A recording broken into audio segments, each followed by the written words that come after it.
सावधान सिद्ध ब्रह्मनाथ। ओम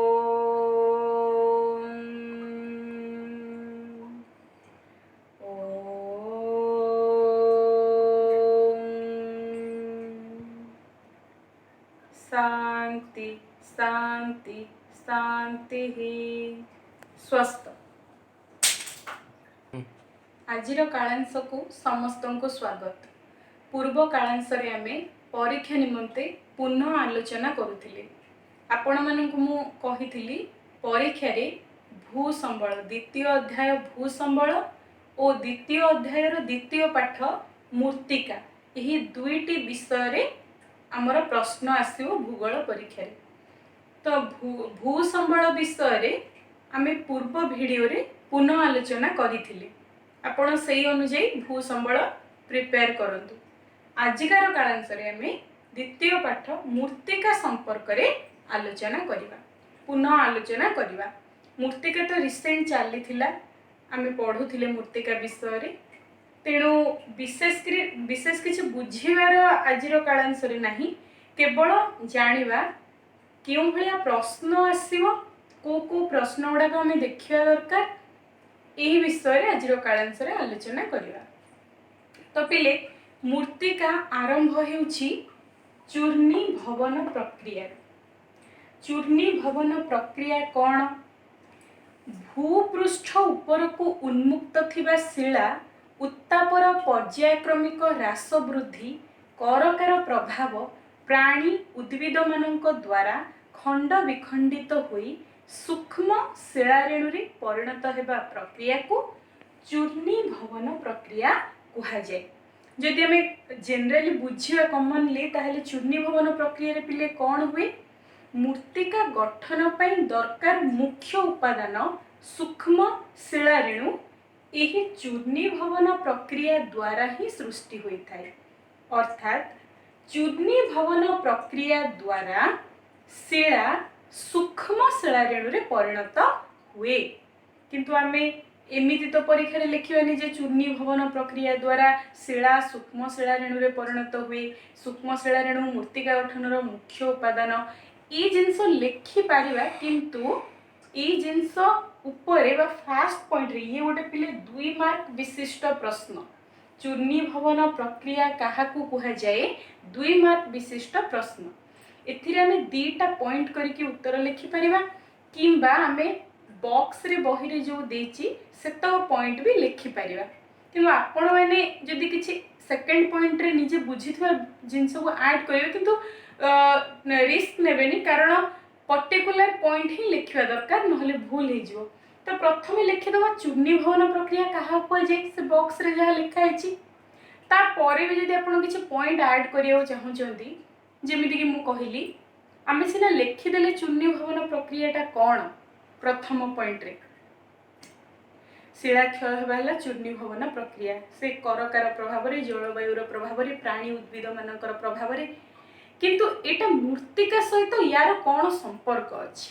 जेहेतु आम मूर्तिका पढ़ुचे, मूर्तिका सहित ए चूर्णी भवन प्रक्रिया संपर्क कौन अछि आम द्वितीय पॉइंट रे लिखि परिबा। जेमिति कि आम लिखि परिबा चूर्णी भवन प्रक्रिया द्वारा ही शिला सूक्ष्म शिलारेणु रे परिणत होइथाय। आ एही सूक्ष्म शिलारेणु मूर्तिका गठनर मुख्य उपादान आम एहीपरि लिखि परिबा। तो पिले ये होची गोटे 2 मार्क विशिष्ट प्रश्न। तापर आम पढ़ी पढ़ी आसीथिले पिले ए पैराग्राफटा आपण देखिबे चूर्णी भवन प्रक्रिया रो तळकु जो पैराग्राफटा अछि, ये पैराग्राफटा एतिकी, किंतु एतिकी रे बहुत गुडे प्रश्न अछि। 2 मार्क प्रश्न अछि, आ विशेष करे 1 मार्क प्रश्न गुडी को बहुत गुडे अछि, जोडा कि मु लिखि छि एठी आपण माने देखंतु। पिले आमे जानिथिले माटीर अन्य नाम हेउछि मूर्तिका। मूर्तिका शिला बा पत्थर रो सृष्टि, किंतु पिले एठी गोटे इंपोर्टेंट प्रश्न हेउछि मूर्तिका गठनर मुख्य उपादान कोन? मूर्तिका गठनर मुख्य उपादान कोन? पिला माने साधारणतः लिखि दियंती एथिरे कोन? मूर्तिका गठनर मुख्य उपादान हला शिला बा पत्थर। पत्थर रु बा पत्थर रे जल, वायु, खनिज, जैवांश मिसिले मूर्तिका हे जिवो।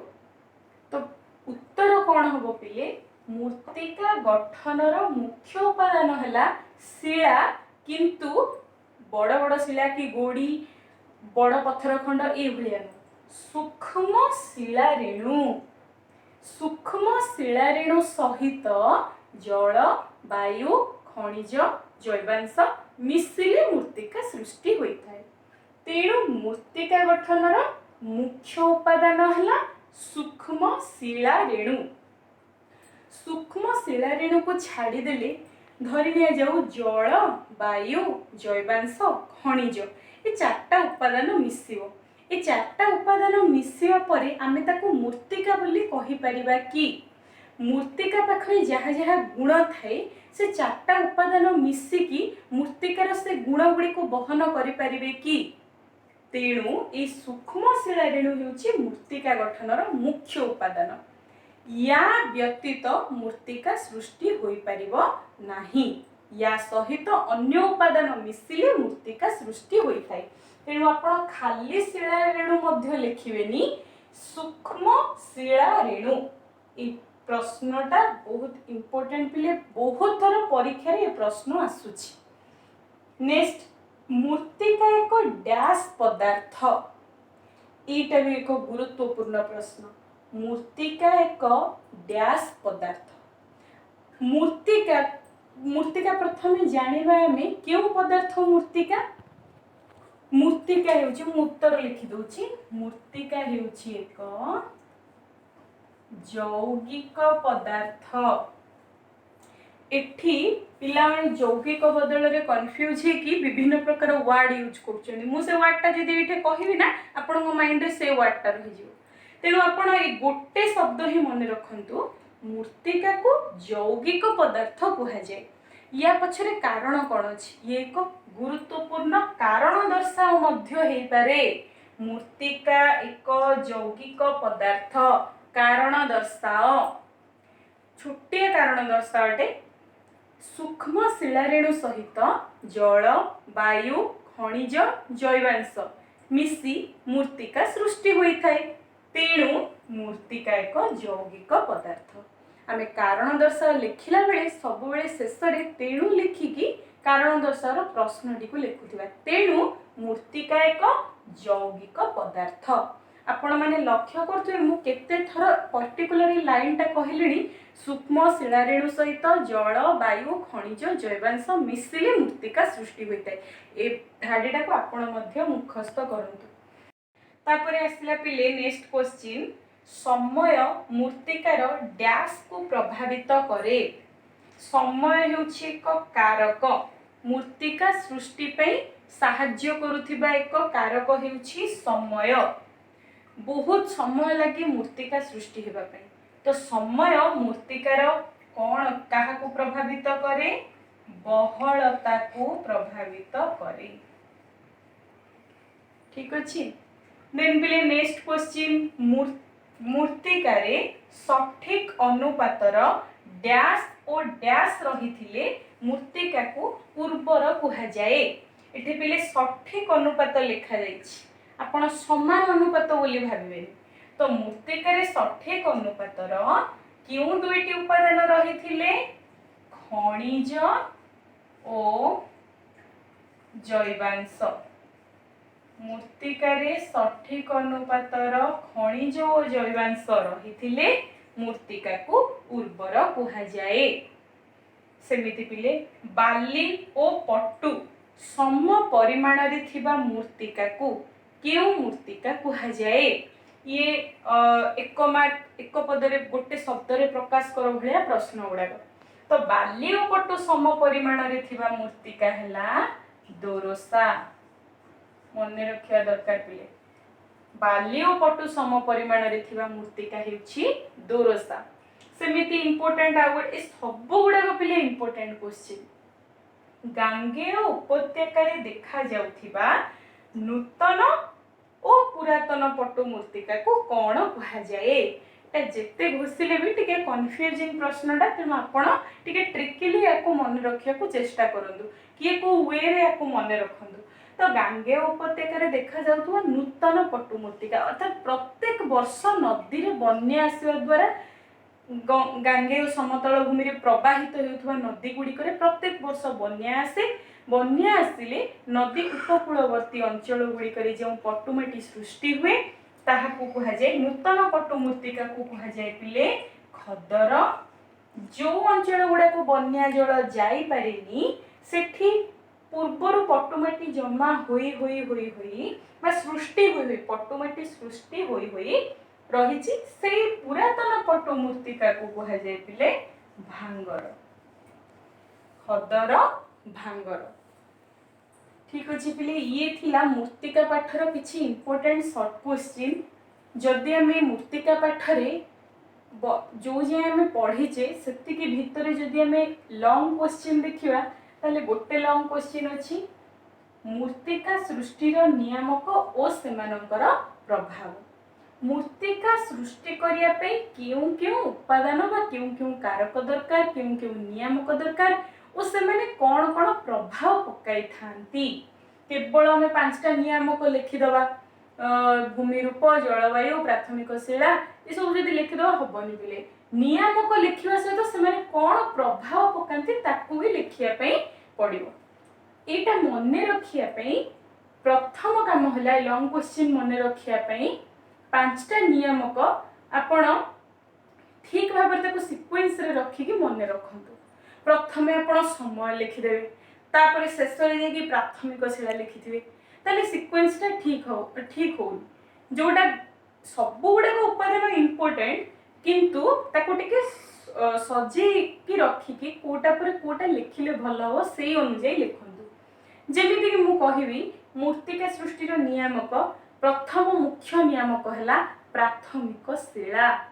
आमे जानिछे पिले मृत्तिका शिलार सृष्टि विभिन्न प्रकार मृत्तिका अछि आउ विभिन्न प्रकार शिला अछि। तीन प्रकार शिला आमे जानिबारे तीन प्रकार शिला अछि। तो से शिला गुडी को कहा जाए प्राथमिक शिला। जो मृत्तिका जो शिलार सृष्टि ताकू से मृत्तिकार प्राथमिक शिला कहा जाए। जेमिति कि हमें पढ़िथिले दाक्षिणात्य मालभूमि आग्नेयगिरि उद्गीरण द्वारा सृष्टि हेतिवा लाभारु गठित। लाभा ठंडा हला परे दाक्षिणात्य मालभूमि सृष्टि होइछि। तो से लाभा ठंडा हला परे जो लाभारे परिणत हला सेठु जो शिला सृष्टि होइछि विभिन्न प्रकार शिला सेठु सृष्टि होइछि। से मध्यरु गोटे शिला हेउछि बासाल्ट। से बासाल्ट शिला चूर्ण विचूर्ण होई शेषरे कृष्ण मृत्तिकारे परिणत होइछि। तो आमे कहि परिया कृष्ण मृत्तिकार प्राथमिक शिला किए कृष्ण मृत्तिकार प्राथमिक शिला हेउछि आग्नेय शिला बासाल्ट। तो आग्नेय शिला बासाल्ट पाखरे जेउ जेउ गुण रहिथिवो से सब गुडा कसी तार सूक्ष्म शिला रेणु को प्रदान करथिवो। से शिला रेणु सहित जलवायु खनिज जैवांश मिसिले मृत्तिका सृष्टि हुए। तेणु कृष्ण मृत्तिका पाखरे जहा भी गुण रहिछि सी तार से प्राथमिक शिलारू आनिछि। तो प्राथमिक शिला कौन कौन गुण प्रदान करे आपण प्राथमिक शिला लिखिदेले तापरे कौन कौन से प्रभाव पकाए नियामक लिखिदेले प्राथमिक शिला। प्रभाव से कौन कौन पकाए पिले रूप रंग भेद्यता खनिज अंतर्निहित वस्तु रासायनिक ये सब जिनस गुड़ाक मृत्तिकार जो रही थाए रूप बा ये गुण गुड़ाक मृत्तिका आनी थाए निज प्राथमिक शिला पाखरु। देन आपण द्वितीय नियामक को जिबे जलवायु। जलवायु कौन करे शिला को चूर्ण विचूर्ण करे। तेणु जलवायु लिखिला परे ता तळे लिखिदेवे अवक्षय और जैवांशर हार को प्रभावित करे। जलवायुर प्रभाव रे उद्भिद प्राणी मानकर 50% पचिबा को लागे जहाँकि माटी रे मिसी माटी रो उर्वरता बढ़ाई थाए। तेणु जलवायु लिखिदेले ऊपर तले लिखिदेवे अवक्षय और जैवांशर हार को प्रभावित करे।